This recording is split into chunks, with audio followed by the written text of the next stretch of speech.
Aujourd'hui, je vais essayer d'aborder avec vous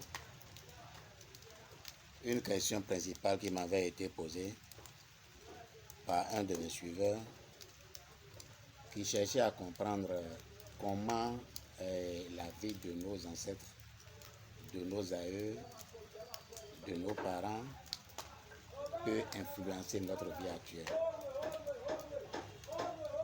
À voir cette question de près, ça a l'air tout banal.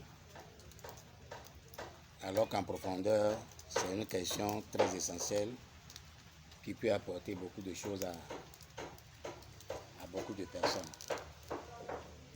D'abord, il faut comprendre que l'influence de nos parents, c'est-à-dire de nos ancêtres, de nos aïeux, de nos ancêtres et de nos parents, sont à deux niveaux. Je dis deux, voire trois niveaux. D'abord, nos aïeux peuvent nous transmettre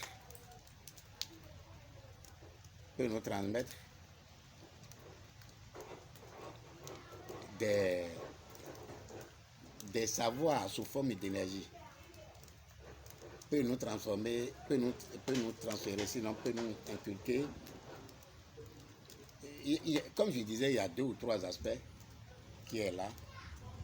Il y a ce qu'on peut hériter d'eux et qu'on hérite sans conscience vraiment. Et il y a ceux qu'on n'hérite pas vraiment, qu'on n'hérite pas consciemment et qui sont là, en nous. Donc, par rapport à ce que notre vie est influencée par nos aïeux, et nos ancêtres et nos parents, est semblable à est semblable à un phénomène qui se produit au niveau des animaux. Au niveau des animaux, quand vous prenez l'animal, le zèbre ou bien zèbre ou zébra, forcément à ces traits noirs qui doivent séparer, qui doivent interférer dans le blanc qu'il a. Et c'est ça qui fait de lui, en tout cas le zébra. Sans ces traces-là, il n'y a pas zébra. Même chose au niveau de nos parents. Au niveau de nos aïeux, eux, ils avaient déjà hérité de certains comportements, de certains savoirs, de certaines façons d'être qui étaient sous forme énergétique, que même certainement ont reçu de leurs parents aussi, et qui nous les transfèrent généralement par voie génétique. C'est-à-dire, dans l'essence qui fait de nous l'être humain que nous sommes aujourd'hui et portons un nom, c'est déjà dans nos gemmes qu'il doit y avoir une partie du corps de nos parents ou bien de nos aïeux qui vont apparaître sur notre corps. Si ce n'est pas le nez, peut-être c'est les oreilles, ou bien c'est la forme des yeux, ou bien c'est la taille de nos parents, et puis forcément il nous vient. Bon, il nous vient pourquoi? Parce qu'il nous vient à travers la mémoire. À travers la mémoire. La mémoire, quand je vais parler de la mémoire ici, c'est un peu quelque chose. La mémoire, pas la mémoire que nous avons dans notre tête, parce que la mémoire qui est dans notre tête est le plus léger des mémoires. La mémoire qui est dans notre tête, la pensée, la forme de pensée que nous avons, est léger par rapport aux mémoires que notre corps même possède. La mémoire de notre corps a une forme de densité qui lui permet d'enregistrer, de faire une forme d'enregistrement qui vraiment n'est pas mesurable par quoi que ce soit. Est-ce que vous voyez? Donc c'est à travers ce mémoire-là que nos parents, nos aïeux, eux tous, ils ont accès à nous et puis ils influencent notre vie de diverses façons. Ce que nous héritons, que ce soit une partie du corps de nos parents, que ce soit leur intelligence, que ce soit leur savoir-faire, ou bien que ce soit leur façon de vite comprendre les choses, ou bien que ce soit leur intelligence à découvrir, à connaître, à savoir, à maîtriser, à juger, à penser, à négocier. Toutes ces formes d'intelligence-là sont des formes d'intelligence que nous avons toujours au niveau de nos parents, de nos aïeux, qui sont toujours avec nous et qui nous influent de plusieurs façons. Donc, si je dois être très clair avec vous, je dois vous dire que nos parents, nos aïeux, nos ancêtres ne sont jamais séparés de nous à cause de leur forme d'énergie à travers laquelle nous sommes ce que nous sommes aujourd'hui. Est-ce que vous voyez? Donc, c'est ça. Même la science même est d'accord pour reconnaître que même des générations n'empêchent pas les grands-parents de s'interférer dans la vie des humains. C'est là que tu vois un noir qui vient donner naissance entre-temps à un blanc, ou bien un blanc qui vient donner naissance à un noir. Voilà, il y a beaucoup de ces choses-là qui se produisent et puis la science a très bien expliqué pour dire qu'à travers des générations, les choses ne sont pas aussi faciles. Les choses ne sont pas facilement compréhensibles si ce n'est pas seulement sur le plan énergétique que les choses peuvent être facilement compréhensibles. C'est vrai que tout le monde n'a pas accès au niveau énergétique, donc ça rend la chose un peu plus dense. Donc voilà ce que je peux dire d'abord au niveau de comment nos parents, nos ancêtres, nos aïeux interfèrent dans nos relations. Maintenant, quand on dépasse nos aïeux, nos ancêtres, nos aïeux, nos parents, il y a notre environnement d'aujourd'hui. L'environnement d'aujourd'hui que nous sommes aussi influe. Il nous influe de diverses façons parce que la société vous impose de vous comporter d'une certaine façon. Est-ce que vous voyez? Donc, cette façon-là, cette façon que la société vous oblige à avoir avant d'être normal dans ce que nous définissons comme société, tous les parents, tous les aïeux en ont vécu aussi.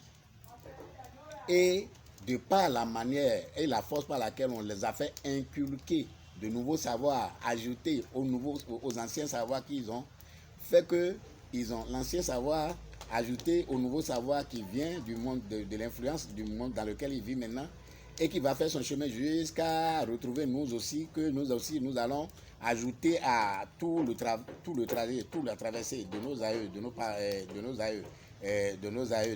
ancêtres, de nos aïeux, de nos parents, jusqu'à la vie de tout le monde, c'est-à-dire jusqu'à la vie actuelle. Quand vous regardez tout ça là, vous allez voir que on a emmagasiné pas mal de choses. Pas mal de choses en ce sens que quoi? Quand je parlais tantôt de la vie de nos aïeux, de comment la vie de nos aïeux, de comment la vie de nos aïeux nous influence, il y a certains détails que je vais relever et puis vous allez comprendre. C'est qu'il n'y a que au niveau de nos aïeux, de nos parents et de toutes ces choses-là, dans leur vie, tout ce qu'ils avaient aimé, tout ce qu'ils avaient détesté, tout ce qu'ils avaient pris comme indifférence, tout ça là sont en nous. Tout ça là nous est transféré. Tout ce qui les avait fait peur, tout ce qui les avait fait peur, tout ce qu'ils ont aimé, tout ce que pour eux ça ne veut rien dire, tout ça là, à travers leur énergie est en nous. Donc il est important de comprendre que la seule voie qui permet à l'humain d'éviter tout ce brouhaha-là, tout ce brouhaha de savoir, de connaissance, de façon d'être depuis nos aïeux jusqu'à présent, le seul refuge est de se retrouver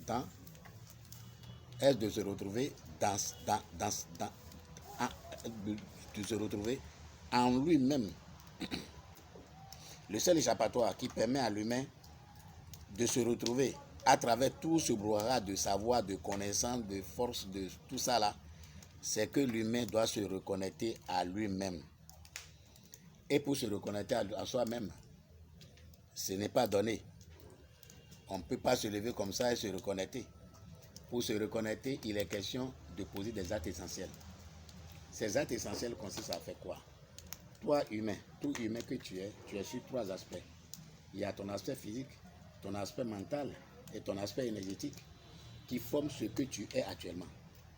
Donc, pour que tu te reconnaisses à toi, il faut qu'au niveau de ton physique, que tu aies une certaine souplesse dans ton corps. Au niveau de ton mental, que tu aies une certaine souplesse. Au niveau de ton énergie, que tu aies une certaine souplesse pour t'harmoniser avec ton tout. Sans ces formes de souplesse, dans ton mental, dans ton physique, dans ton mental et sur ton plan énergétique, il est tellement difficile, sinon complètement difficile, de te reconnecter à toi. Mais si tu fais erreur, sinon ce n'est pas erreur, tout le monde le fait d'ailleurs, de ne pas te reconnecter à toi, tu n'auras jamais la possibilité de mener ta propre vie. La vie que tu auras à mener, ce serait toujours la vie des autres.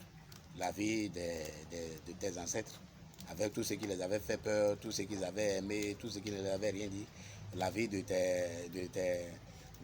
aïeux, tout ce qui les avait fait peur, tout, la vie de tes parents, tout ce qui les avait fait peur, tout ce qu'ils ont aimé et tout ce qu'on les a inculqué dans leur vie, dans leur vie, à chaque fois qu'ils sont dans leur vie.